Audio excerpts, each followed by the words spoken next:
It goes completely against our reactive nature. But that is exactly why it is a discipline and not just a mood. All right, let's move from the day-to-day management of the relationship to the big picture audit, because this next concept is probably the most corporate tool in the box, and applying it to romance feels, well, it feels ruthless. Zero-based thinking. It sounds like a budget strategy. It is a budget strategy. In the corporate world, zero-based thinking is used to fight the sunk cost fallacy. When companies keep pouring money into a failing project just because they have already spent 5 years and $10 million on it, they say, well, we can't stop now. We've invested too much. The classic throwing good money after bad scenario. Exactly. Zero-based thinking forces you to stop and ask a specific question. If we hadn't already started this project, knowing what we know now, would we start it today? And if the answer is no, you kill it immediately. Okay, so Brian takes this cold-blooded axe and brings it right into the living room. How does that actually translate? He asks you to look at your partner, look at your relationship, and ask yourself the core question.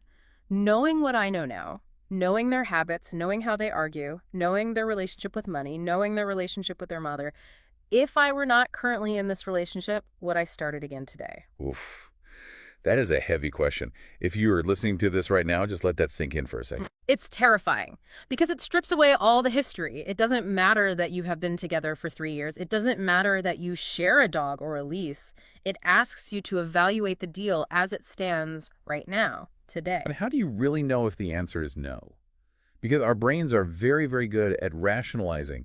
We say, well, sure, he has a temper, but he's under a lot of stress at work. Or she's not really affectionate, but that's just how she was raised. We make excuses. Brian is very specific about this. He says, ignore the head. Listen to the gut. The stomach knows. The stomach always knows. Yeah. He says the diagnostic symptoms of a no answer are purely physical. Stress, anxiety. Are you being kept awake at night? Do you feel a literal knot in your stomach when you hear their car pull into the driveway? That is a visceral test. And here is the big one he mentions. Do you find yourself complaining about this person to others? The coffee shop test. Yes. If you meet your friend for coffee and the first 20 minutes is just you venting about your partner, that is your subconscious screaming no.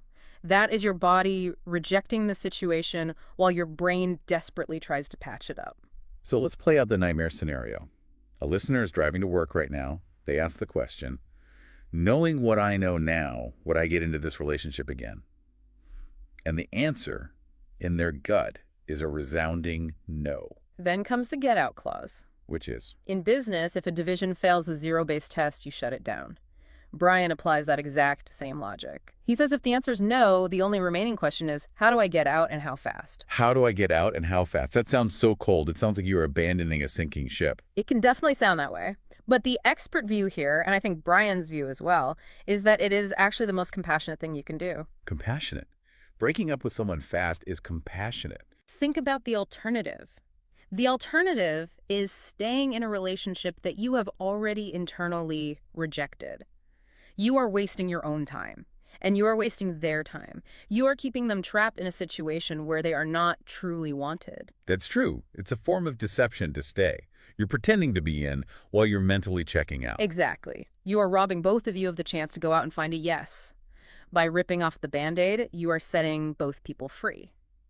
But here is the major problem, and the younger generation in the family, David and Christina, really bring this up in the discussion. Let's say you do it, you rip off the Band-Aid,